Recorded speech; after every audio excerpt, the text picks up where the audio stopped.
मेरे प्यारे देशवासियों, नमस्कार। मन की बात में आप सबका स्वागत है। पूरे देश में इस समय त्योहारों का उल्लास है।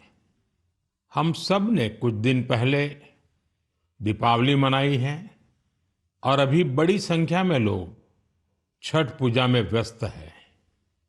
घरों में ठेकुआ बनाया जा रहा है। जगह जगह घाट सज रहे हैं। बाजारों में रौनक है। हर तरफ श्रद्धा, अपनापन और परंपरा का संगम दिख रहा है। छठ का व्रत रखने वाली महिलाएं जिस समर्पण और निष्ठा से इस पर्व की तैयारी करती हैं, वो अपने आप में बहुत प्रेरणादायक है। साथियों, छठ का महापर्व संस्कृति, प्रकृति और समाज के बीच की गहरी एकता का प्रतिबिंब है। छठ के घाटों पर समाज का हर वर्ग एक साथ खड़ा होता है। ये दृश्य भारत की सामाजिक एकता का सबसे सुंदर उदाहरण है। आप देश और दुनिया के किसी भी कोने में हो, यदि मौका मिले तो छठ उत्सव में जरूर हिस्सा लें। एक अनोखे अनुभव को खुद महसूस करें। मैं छठी मैया को नमन करता हूं। सभी देशवासियों को, विशेषकर बिहार, झारखंड और पूर्वांचल के लोगों को छठ महापर्व की शुभकामनाएं देता हूं। साथियों, त्योहारों के इस अवसर पर मैंने आप सभी के नाम एक पत्र लिखकर अपनी भावनाएं साझा की थी। मैंने चिट्ठी में देश की उन उपलब्धियों के बारे में बताया था जिससे इस बार त्योहारों की रौनक पहले से ज्यादा हो गई है। मेरी चिट्ठी के जवाब में मुझे देश के अनेक नागरिकों ने अपने संदेश भेजे हैं। वाकई ऑपरेशन सिंदूर ने हर भारतीय को गर्व से भर दिया है। इस बार उन इलाकों में भी खुशियां के दीप जलाए गए जहां कभी माओवादी आतंक का अंधेरा छाया रहता था। लोग उस माओवादी आतंक का जड़ से खात्मा चाहते हैं जिसने उनके बच्चों का भविष्य संकट में डाल दिया था। जीएसटी बचत उत्सव को लेकर भी लोगों में बहुत उत्साह है। इस बार त्योहारों में एक और सुखद बात देखने को मिली। बाजारों में स्वदेशी सामानों की खरीदारी जबरदस्त तरीके से बढ़ी है। लोगों ने मुझे जो संदेश भेजे हैं उसमें बताया है कि इस बार उन्होंने किन स्वदेशी चीजों की खरीदारी की है। साथियों, मैंने अपने पत्र में खाने के तेल में 10% की कमी करने का भी आग्रह किया था। इस पर भी लोगों ने बहुत सकारात्मक रुख दिखाया है। साथियों, स्वच्छता और स्वच्छता के प्रयास, इस पर भी मुझे ढेर सारे संदेश मिले हैं। मैं आपसे देश के अलग-अलग शहरों की ऐसी गाथाएं साझा करना चाहता हूं जो बहुत प्रेरणादायक है। छत्तीसगढ़ के अंबिकापुर में शहर से प्लास्टिक कचरा साफ करने के लिए एक अनोखी पहल की गई है। अंबिकापुर में गार्बेज कैफे चलाए जा रहे हैं। ये ऐसे कैफे हैं जहां प्लास्टिक कचरा लेकर जाने पर भरपेट खाना खिलाया जाता है। अगर कोई व्यक्ति 1 किलो प्लास्टिक लेकर जाए, उसे दोपहर या रात का खाना मिलता है और कोई आधा किलो प्लास्टिक ले जाए तो नाश्ता मिल जाता है। ये कैफे अंबिकापुर म्युनिसिपल कॉरपोरेशन चलाता है। साथियों, इसी तरह का कमाल बेंगलुरु में इंजीनियर कपिल शर्मा जी ने किया है। बेंगलुरु को झीलों का शहर कहा जाता है और कपिल जी ने यहाँ झीलों को नया जीवन देने का अभियान शुरू किया है। कपिल जी की टीम ने बेंगलुरु और आसपास के इलाकों में 40 कुओं और 6 झीलों को फिर से जिंदा कर दिया है। खास बात तो ये है कि उन्होंने अपने मिशन में कॉरपोरेट्स और स्थानीय लोगों को भी जोड़ा है। उनकी संस्था पेड़ लगाने के अभियान से भी जुड़ी है। साथियों, अंबिकापुर और बेंगलुरु ये प्रेरक उदाहरण बताते हैं कि जब ठान लिया जाए तो बदलाव भी आकर के ही रहता है। साथियों, बदलाव के एक और प्रयास का उदाहरण मैं आपसे साझा करना चाहता हूं। आप सब जानते हैं, जैसे पहाड़ों पर और मैदानी इलाकों में जंगल होते हैं, ये जंगल मिट्टी को बांधे रहते हैं। कुछ वैसी ही अहमियत समंदर के किनारे मैंग्रोव की होती है। मैंग्रोव समुद्र के खारे पानी और दलदली जमीन में उगते हैं और समुद्री इकोसिस्टम का एक अहम हिस्सा होते हैं। सुनामी या साइक्लोन जैसी आपदा आने पर ये मैंग्रोव बहुत मददगार साबित होते हैं। साथियों, गुजरात के वन विभाग ने मैंग्रोव के इस महत्व को समझते हुए खास मुहिम चलाई हुई है।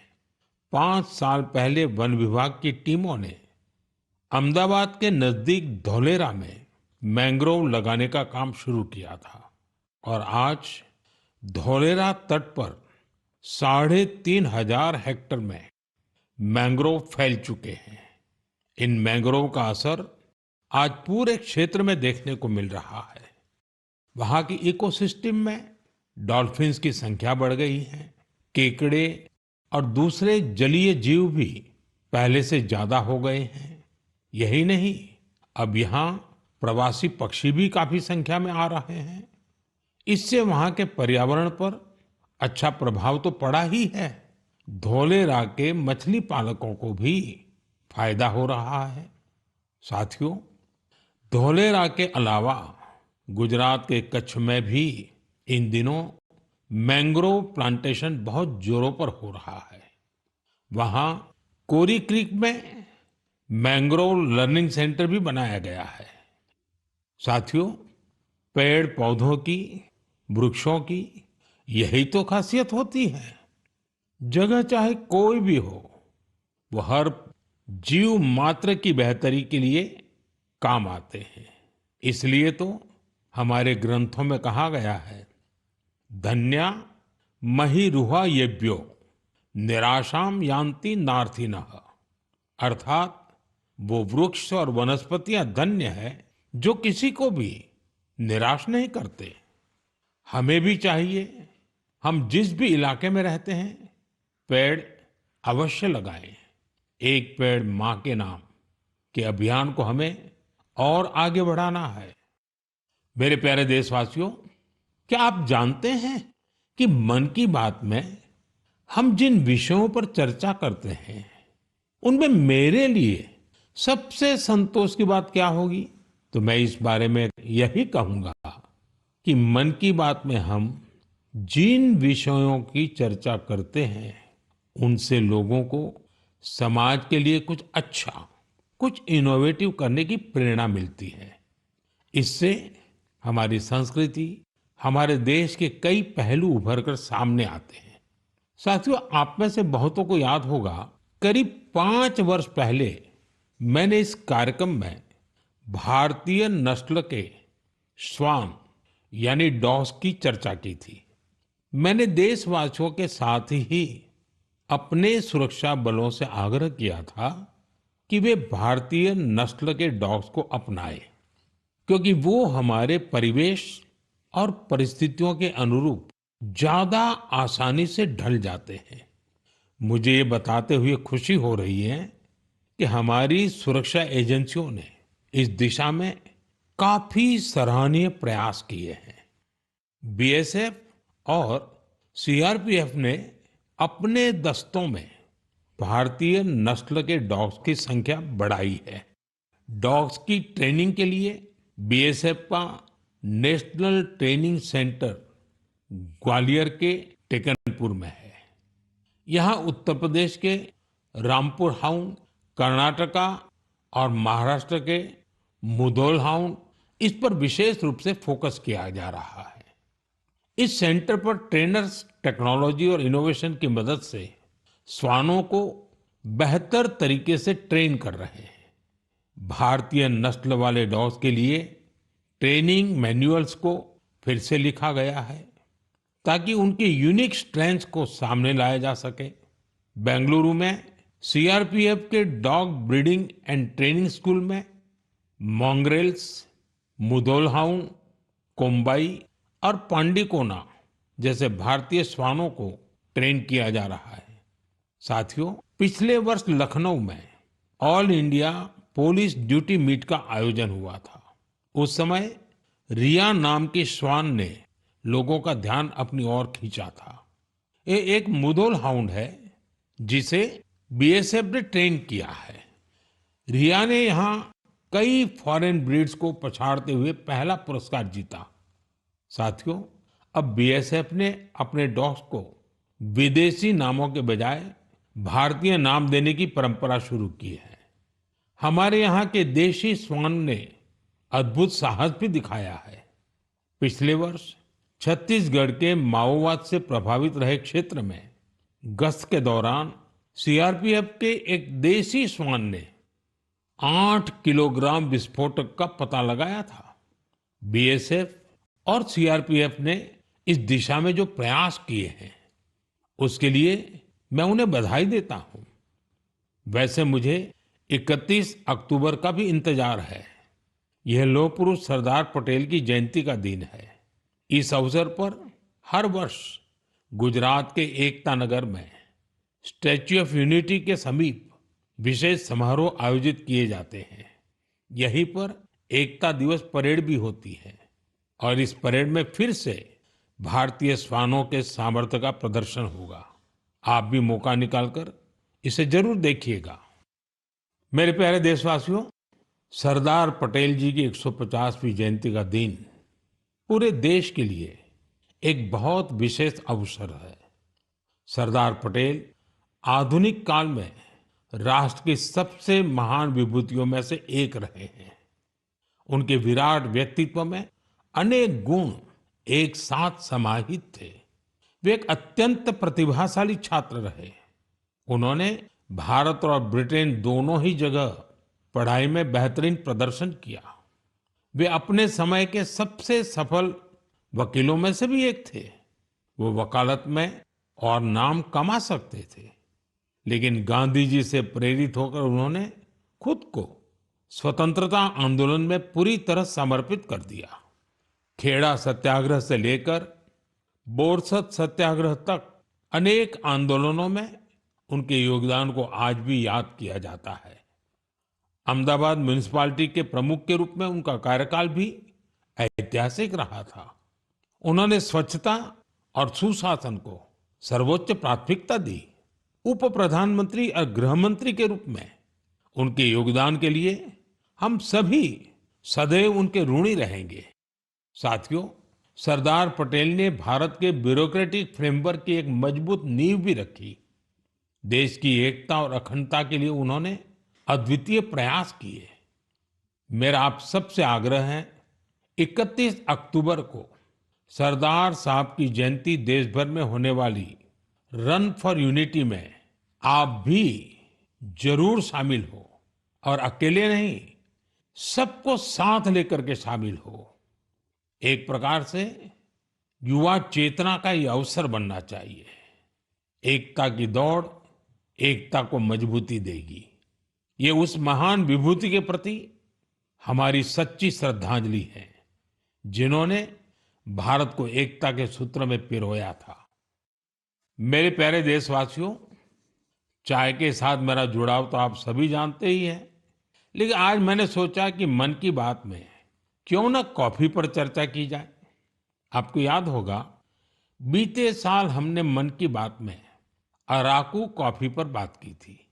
कुछ समय पहले ओडिशा के कई लोगों ने मुझसे कोरापुट कॉफी को लेकर भी अपनी भावनाएं साझा की। उन्होंने मुझे पत्र लिखकर कहा कि मन की बात में कोरापुट कॉफी पर भी चर्चा हो। साथियों, मुझे बताया गया है कि कोरापुट कॉफी का स्वाद गजब होता है।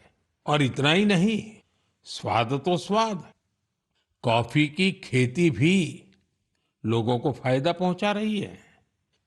कोरापुट में कुछ लोग ऐसे भी हैं जो अपने पैशन की वजह से कॉफी की खेती कर रहे हैं। कॉरपोरेट वर्ल्ड में अच्छी खासी नौकरी करते थे, लेकिन वो कॉफी को इतना पसंद करते हैं कि इस फील्ड में आ गए और अब सफलता से इसमें काम कर रहे हैं। ऐसी कई महिलाएं भी हैं जिनके जीवन में कॉफी से सुखद बदलाव हुआ है। कॉफी से उन्हें सम्मान और समृद्धि दोनों हासिल हुई है।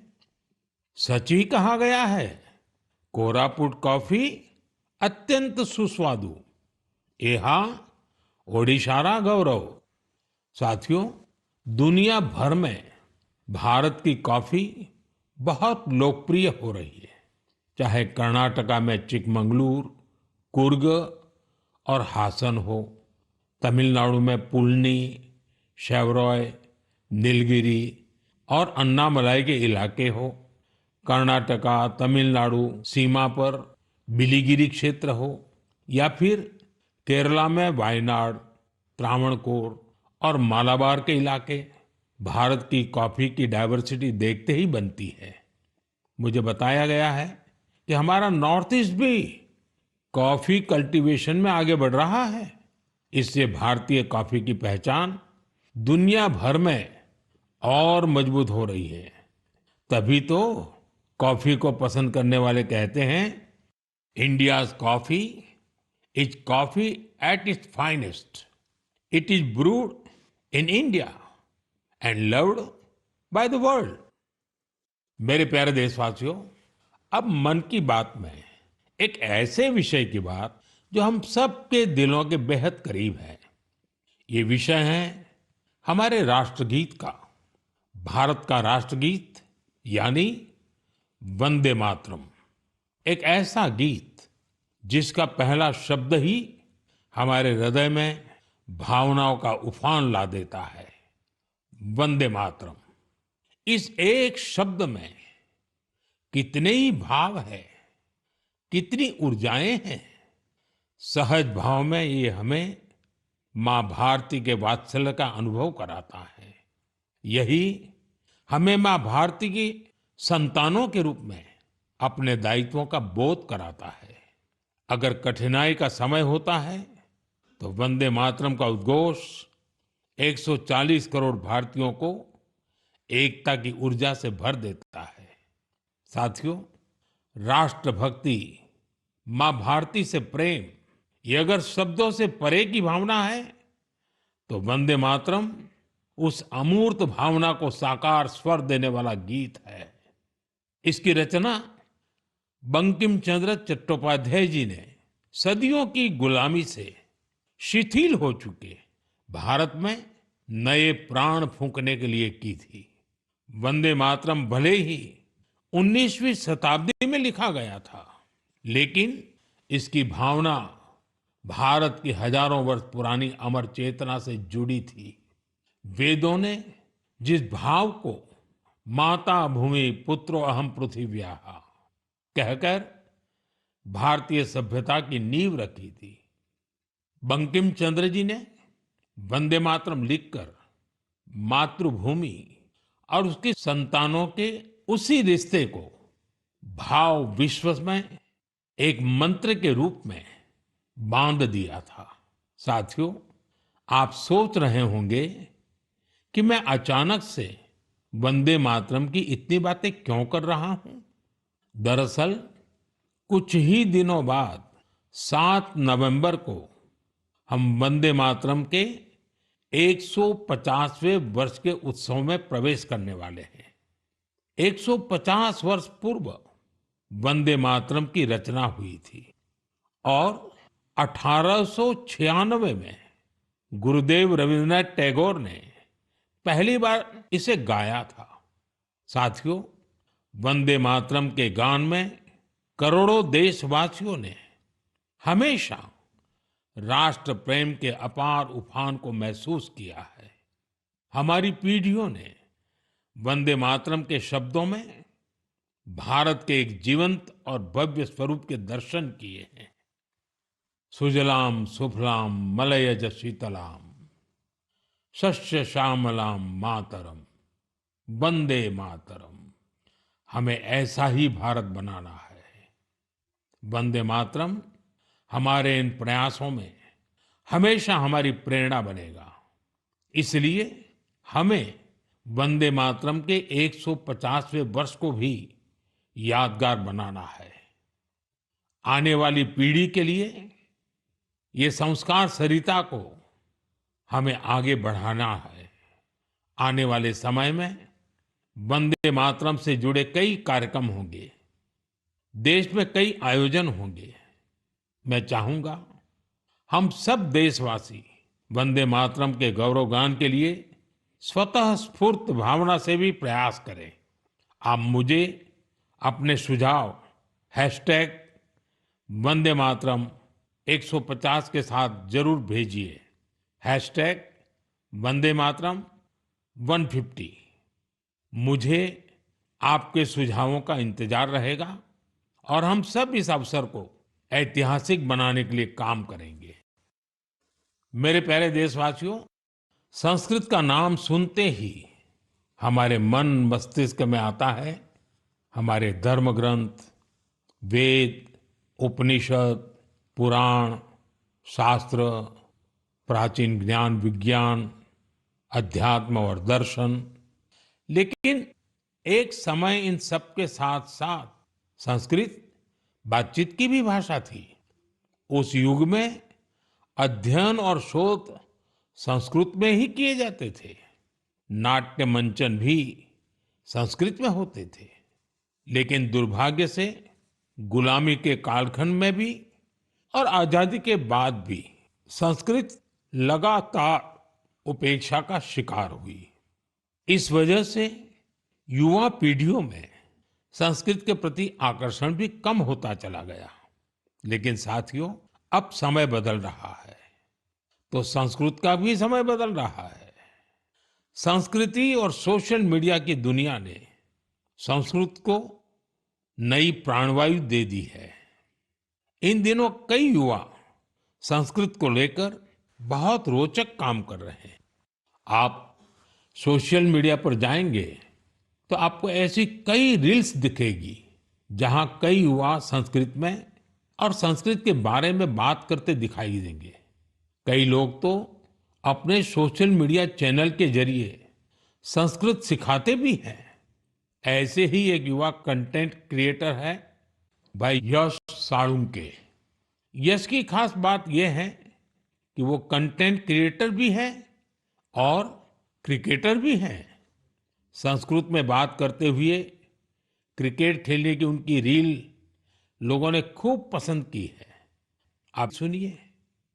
पश्यतु अहं कथं क्रीडामि। देवराज सेव्यमान पावनाङ्घ्रि पङ्कजम् ज्ञानयज्ञसूत्रमिन्दुशेखरं कृपाकरम्। प्रातः नूतनं कन्दुकं गृह्णातु। नारदादियोगिवृन्दवन्दितं दिगम्बरम्। इमं कन्दुकं सावधानेन पश्य चषटकाय ताडय। काशिकापुराधिनाथ कालभैरवं भजे, कालभैरवं भजे। साथियों, कमला और जाह्नवी इन दो बहनों का काम भी शानदार है। ये दोनों बहनें अध्यात्म, दर्शन और संगीत पर कंटेंट बनाती हैं। इंस्टाग्राम पर एक और युवा का चैनल है संस्कृत छात्रो अहम। इस चैनल को चलाने वाले युवा साथी संस्कृत से जुड़ी जानकारियां तो देते ही हैं, वो संस्कृत में हास परिहास के वीडियो भी बनाते हैं। युवा संस्कृत में ये वीडियो भी खूब पसंद करते हैं। आप में से कई साथियों ने समष्टि के वीडियोज भी देखे होंगे। समष्टि संस्कृत में अपने गानों को अलग अलग तरह से प्रस्तुत करती है। एक और युवा है भावेश भीमनाथनी। भावेश संस्कृत श्लोकों, आध्यात्मिक दर्शन और सिद्धांतों के बारे में बात करते हैं। साथियों, भाषा किसी भी सभ्यता के मूल्यों और परंपराओं की वाहक होती है। संस्कृत ने ये कर्तव्य हजारों वर्ष तक निभाया है। ये देखना सुखद है कि अब संस्कृत के लिए भी कुछ युवा अपना कर्तव्य निभा रहे हैं। मेरे प्यारे देशवासियों, अब मैं आपको जरा फ्लैशबैक में लेकर चलूंगा। आप कल्पना करिए, 20वीं सदी का शुरुआती कालखंड। तब दूर दूर तक आजादी की कहीं कोई उम्मीद नजर नहीं आ रही थी।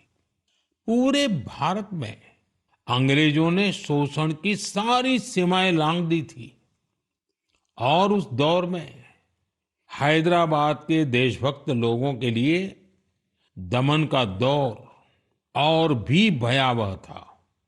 वे क्रूर और निर्दयी निजाम के अत्याचारों को भी झेलने को मजबूर थे।